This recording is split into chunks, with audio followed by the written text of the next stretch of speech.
Because Genevieve, last week was the first week of school, and Portland Public reported nearly 90 confirmed COVID cases, yet they're still finalizing quarantine plans?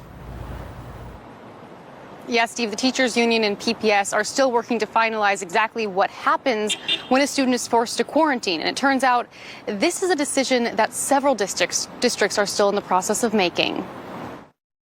In my interviews with the Beaverton and Hillsboro school districts yesterday, I learned both are still finalizing quarantine plans for students.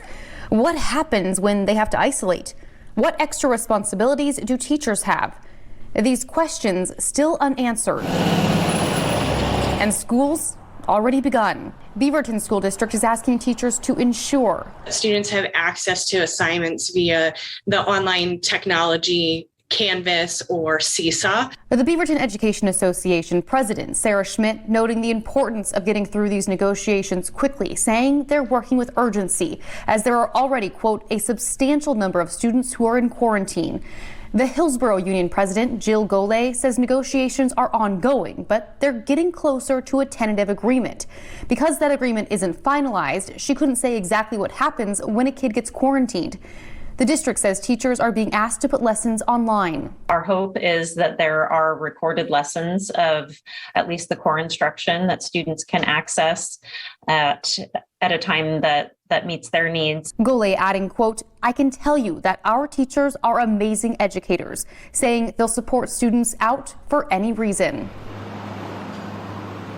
So what's happening with the state's largest school district, PPS? Well, the district says that right now, the Office of Teaching and Learning will make sure that kids in pre-K through 8th grade get curriculum if they're forced to isolate. Those students are expected to start that work on their first full day of quarantine, unless obviously they're ill.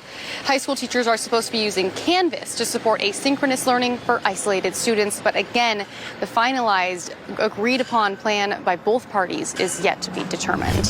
It really is, Steve, and this is happening in districts across the Pacific Northwest. Tonight, it was the Lake Oswego School District front and center. Forest Hills Elementary, just one of the schools in the district. And tonight, officials tried as best they could to explain COVID protocols and quarantine protocols for this school year.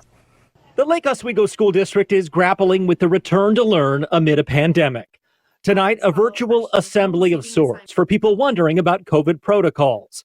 There were plenty of questions, like why 3 feet of distance in a classroom isn't considered close contact when it would be elsewhere. That's OHA guidance. So we're following the guidance that they've given us, and that's how they have determined what a close contact is. Another question, what resources will be offered to a student forced to quarantine because of exposure? If it's one student, we provide instructional materials for the family to do at home. If it's an entire class that has to quarantine, which we have not had happen, then we would just move that class to virtual Zoom meetings with their teachers. But the superintendent admits there aren't great options for a mixed scenario when some kids are quarantined and some aren't. We have spent all of our resources on in-person learning. And so there is not a teacher who is at home or who's extra who could Zoom in with the students who are in quarantine. And I know that is not perfect. Now, the district says they are still working to figure out what threshold numbers are. For example, what number of students who have to quarantine would simply just trigger the entire class to work remotely. They're still working to figure out what that best number is. How close is the camp to the school campus, Joe? Well, not close enough, according to the city, to have to move it for that reason. You can see behind us across the street, that's the school back there, that brick building. But if you go this way, there are several blocks between the high school and the football stadium. And to get there, a direct line takes the kids right through the homeless camp. Well, the sign went up just this morning that this camp near Southeast 29th and Waverly will be cleared within the next 10 days. Over the summer, the city passed a new ordinance that if a camp was within 100 feet of a school, it would be cleared regardless. Anything farther than that, and the city didn't consider it an issue. But this has been a bit of a worry for Carlin Chrisman, who can see it from her house. It's concerning because, you never know what's going to happen, and we're used to being in a pretty safe place, feeling we're safe here. So I'm really glad that it's being cleaned up. Chrisman is also concerned that the campers get enough time to move out. Now, last week, the city cleared another nearby camp that was too close to Sunnyside School. Now the sidewalk is empty, and according to the signs on the fence, a safe place for kids to walk. Well, so far, so has this one. I have not seen any trouble from it. There's a neighbor who was in touch with the people there, who was right across the street, who was kind of monitoring things.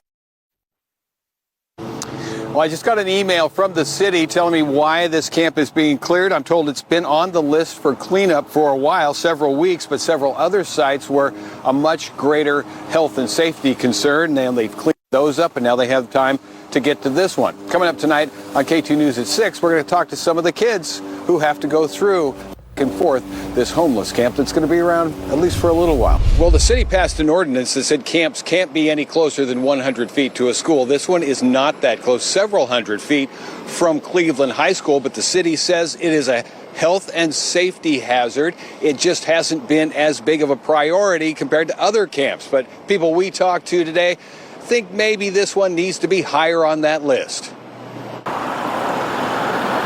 Cleveland High School campus security strolls by the homeless camp across the street from the high school.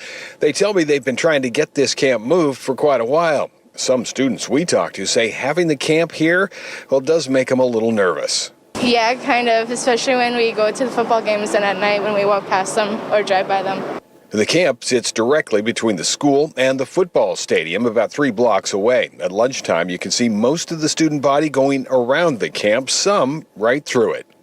It would be easier, like the city or the school, like the district, did something about it.